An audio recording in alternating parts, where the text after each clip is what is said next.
በድግምት ምክንያት ታስሮ የነበረን ሰው ታይና ሄዳ በኢየሱስ ስም ብላ ስትጸልይ ሰውየው ከታሰረበት እስራት ሁሉ ይፈታል። አላመነም። እግሩን ዘረጋ፣ ተዘረጋ። ሲንቀሳቀስ ተንቀሳቀሰ። አየ። ማየቱ ገርሞት አየው እያለ በጣም ተገርሞ ለሚስቱ አየው እኮ ሚስቴ ሲላት አየው እኔን ታየኛል አለችው። አዎ በላለችና ድጋሚ እርግማን፣ ድጋሚ መተት። ከዛ ያቺ የጸለየችለት ሴት ግን ተሰማት የሆነ ስሜት። ዞረችና ታያቸዋለች። እቺ ሴት መታሰሩን አልወደድ እንደገና እውር እስኪሆን ድረስ አለቀቀችውም። በቃ ሽባነቱ አላረካትም። እውር እስኪሆን ድረስ እርግማን አረገችበት። እንደገና አድርጋ ደስ ሲላት ያቺ ሴት ግን የጸለየችው ተመልሳ መጣችና ምንድነው የሆነ ያለው አለቻት። ማለት ስትል ምንድነው ይሄ ሰውዬ አሁን ደህነኛ አልነበር? ምንድነው ያደረግሽው ስትላት አንቺ ምን አገባሽ አለቻት። እንዴት ጠይቅኛለሽ? እኔ ነኝ የማውቀው ነገሩን እንደው የምትይኝ ስላት ለመሆኑ ግን ማን ነው ይሄ ሰው ስትላት ነገሩ እሱ ባሌ ነው አለቻት። በጣም ተገርማ ባሌ እንዴት ባልሽ ላይ እንደዚህ አይነት ነገር ታረጊያለሽ ብላ በጣም ገረማት። ምክንያቱም ሰው ባሉ እንዴት እንደዚህ ያደርጋል? ለካ ሴትየዋ ይሄን የምታረገው ባሏ ጥሩት ባል አልነበረም። ትዳሯን ይበጠብጥ ነበረ፣ ያስቸግር ነበር፣ ብዙ ነገር ያደርግ ነበር።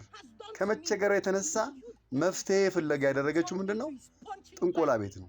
መተተኞች ጋር፣ ሟርተኛ ጋር ሄደችና በሟርት አሰራች። ከዛ ቢያስቸገረሽ ቁጥር እጅሽን ዘርጊበት፣ ያን ጊዜ ሽባ ይሆናል፣ ይታወራል፣ በሽተኛ ይሆናል፣ አርፎ ይቀመጣል።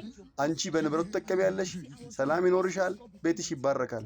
እሱ ግን በሽተኛ ሆኖ ነው የሚኖረው ብለው ነግረዋታል። ያን ስለነገሯት በዛ ምክንያት እረፍት አገኛለሁ ብላ ባሏን አስራ የእሱን ንብረት የጠቀመች ትሄዳለች። ተይ አንቺ ሴት ለባልሽ እንደዚህ አይደረግም ስላት አልሰማም፣ እኔ እንደዚህ ነው የሚሻለኝ ስትል ያቺ ግን ዞረችና በኢየሱስም ልቀቅ ስትል ሰውየው ላይ የነበረው መንፈስ አሁንም ለቀቀ።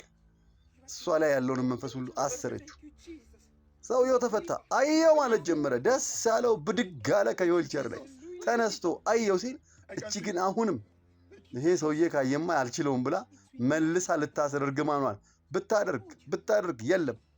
ምክንያቱም ሃሌሉያ ለካ በእኛ ያለው በዓለም ካለ ይበልጣል። ራሱ መጽሐፍ ቅዱስ የሚነግረን ምንድነው? እናንተ ጋር ያለው በዓለም ካለው ይበልጣል። የሚበልጥ ነገር በእኛ ውስጥ አለ።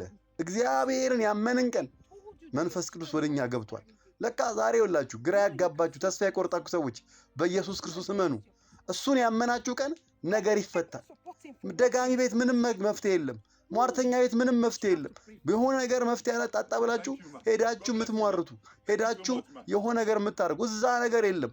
ይኸው ከተፈታ በኋላ ባልየው ራሱ ሚስቱን ይቅርታ አርጊልኝ፣ እኔ ያኔ የበደልኩሽ ያኔ ያሳዘንኩሽ ሰይጣን ይዞኝ፣ እኔ አንቺን መምታት አንቺን ማሰቃየት ምናምን ትዳሬ መበሽ ፈልጌ አይደለም ማለት።